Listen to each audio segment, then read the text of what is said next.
கர்த்தரும் இரட்சகரும் வரப்போகிறதான ராஜாதி ராஜாவும் நியாயாதிபதியுமாக இருக்கிற ஆண்டவர் இயேசு கிறிஸ்துவின் ஈடு இணையற்ற பரிசுத்தமுள்ள மேலான நாமத்திற்கு என்றென்றைக்கும் உள்ள சதா காலங்களிலும் மகிமை உண்டாவதாக ஆமேன். கிறிஸ்துவுக்குள் மிகவும் அன்பான தெய்வ பிள்ளைகளே, இன்றைக்கு 12/4/2026 ஞாயிற்றுக்கிழமை மதியம், அதாவது பிற்பகல் சரியாக 2:30 மணி. அன்பான தெய்வ பிள்ளைகளே, இன்றைக்கும் பரிசுத்த ஆவியானுடைய ஏவுதல்னால காலையில் ஒரு சிலரை நான் சந்திப்பதற்காக புறப்பட்டு போனேன். அப்படி போகும்போது எனக்கு ரொம்ப வேண்டிய, சரிங்களா, ஒரு குடும்பம், எனக்கு ஒரு மகளை போல, சரிங்களா, அவங்க வீட்டுக்கு நான் அன்றைக்கி போனேன்.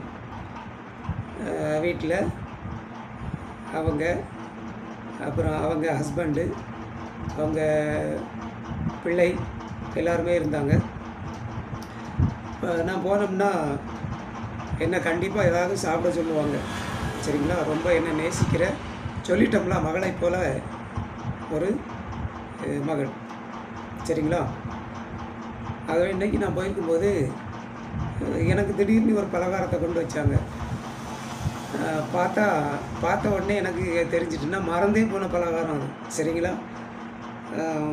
எங்கள் அம்மா இருக்கும்போது அடிக்கடி செய்வாங்க. நாங்கள் சின்ன பசங்களாக இருக்கும்போதெல்லாம் எங்கள் அம்மா அடிக்கடி செய்வாங்க. எங்கள் அம்மா ஏற்கனவே எல்லா பலகாரமும் எங்கள் அம்மா நல்லா செய்வாங்க, இப்போ நல்லா பக்குவமாக செய்வாங்க. ஏன்னா யாராவது பலகாரம் எதுவும் செய்யணும் அப்படின்னு சொன்னால் எங்கள் அம்மாட்ட தான் கொண்டு வருவாங்க. நான் நிறைய பார்த்துருக்கேன் சின்ன வயசில். அந்த மாதிரி சமையலும், எல்லா சமையலும் எங்கள் அம்மா நல்லா பண்ணுவாங்க, சரிங்களா. ஆகவே எங்கள் அம்மா இருக்கும்போது நான் அதை அடிக்கடி சாப்பிட்ருக்கேன். இப்போது அது மறந்தே போச்சு. இன்றைக்கி அதை திடீர்னு எனக்கு கொண்டு வச்ச உடனே எனக்கு அப்படியே ஒரு ஆச்சரியமாகி போச்சு. ஐயோ, கொண்டா, எனக்கு இது ரொம்ப பிடிக்கும் அப்படின்னு சொல்லி நான் வாங்கி சாப்பிட்டேன். நான் ஏற்கனவே வீட்டில் சாப்பிட்டு போயிட்டேன். பழைய கஞ்சி இருந்தது, குழம்பு இருந்தது, புளிஞ்சி வச்சு சாப்பிட்டுட்டு போயிட்டேன். சாப்பிடாமல் போயிருந்தேன் அப்படின்னு சொன்னால் ஒரு 4-5 காலம் சாப்பிட்ருப்பேன், சரிங்களா.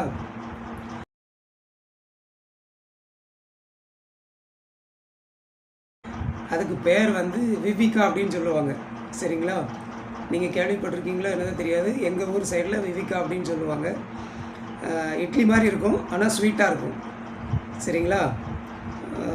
நம்ம சாப்பிட்டேன், நல்லா ரொம்ப டேஸ்ட்டாக இருந்து, ரொம்ப பஞ்சுமாக இருந்தது, நைஸாக இருந்தது, மெதுவாக இருந்தது. எனக்கு ஆச்சரியமாக இருந்தது.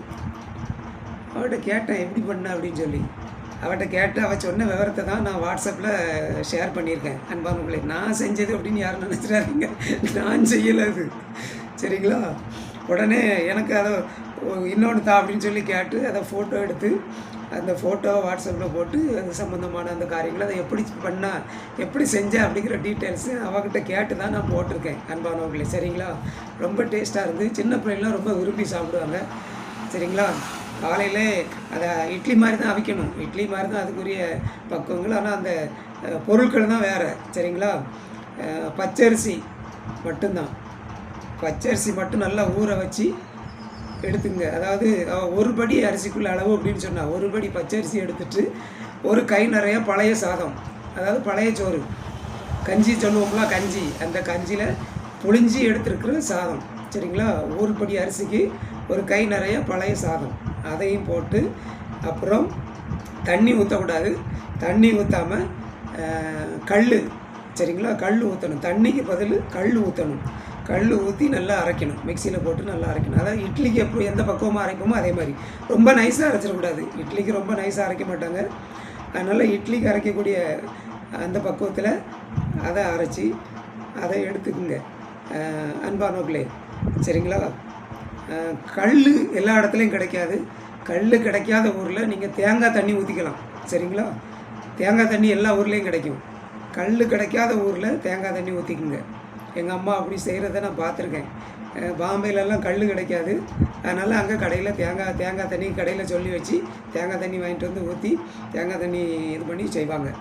அதே மாதிரி ஆப்பத்துக்கும் கல் தான் ஊற்றணும். கல் கிடைக்கல அப்படின்னு சொன்னால் தேங்காய் தண்ணி, சரிங்களா. ஆமாம், அப்படி தான் செய்வாங்க எங்கள் அம்மா. நல்லா அது அந்த மணமாக இருக்கும், கல் ஊற்றுனாக்கி அந்த நல்ல மணமாக இருக்கும், அந்த டேஸ்ட்டும் நல்லாயிருக்கும்.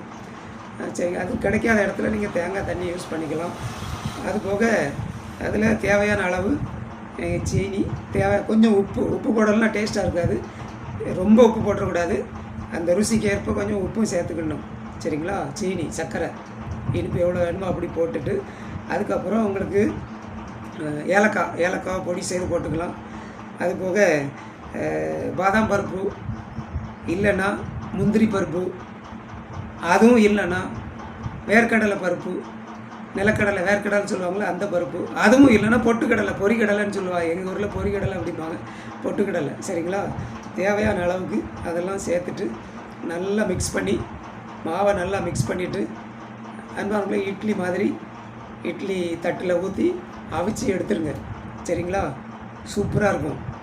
ஆமாம், ஆனால் எனக்கு அது இப்போ இருந்துன்னா நான் தின்னுக்கிட்டே இருப்பேன். சோறே சாப்பிட மாட்டேன். அன்பானவர்களே, சரிங்களா? ஆமாம், நல்ல ரொம்ப அழகாக நல்ல பஞ்சு மாதிரி பண்ணியிருந்தான்.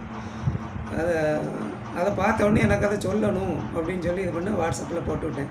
அதனால் நீங்களும் அதை மாதிரி ட்ரை பண்ணி பாருங்கள். நானும் எனக்கு சான்ஸ் கிடைக்கும்போது நான் ட்ரை பண்ணி பார்ப்பேன். அன்பான தெய்வ பிள்ளைகளே, சரிங்களா? ட்ரை பண்ணி பார்த்துட்டு நல்லா இருந்துன்னா சொல்லுங்கள். சரிங்களா? ஆமாம், நான் செஞ்சது அப்படின்னு யாரும் நினச்சிடாங்க. நான் செஞ்சதில்லை. நான் போன வீட்டில் எனக்கு கொடுத்தாங்க, அதை தான் நான் போட்டிருக்கேன். அன்பான தெய்வ பிள்ளைகளே, அதான் அதனுடைய விவரங்கள். ஆகவே நீங்கள் புரிஞ்சுக்குங்க, முயற்சி பண்ணி பாருங்கள். கர்த்தர் தாமே உங்கள் ஒவ்வொருவரையும் ஆசீர்வதிப்பாராக. ஆமேன், ஆமேன், ஆமேன். Praise the Lord. Thank you Jesus.